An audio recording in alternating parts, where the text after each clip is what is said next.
tayong sopas.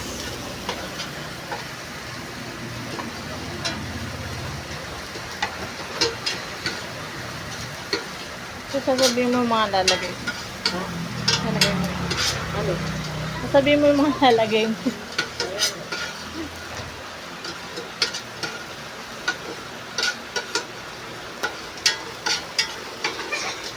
Yun, lagay natin hotdog para makirito.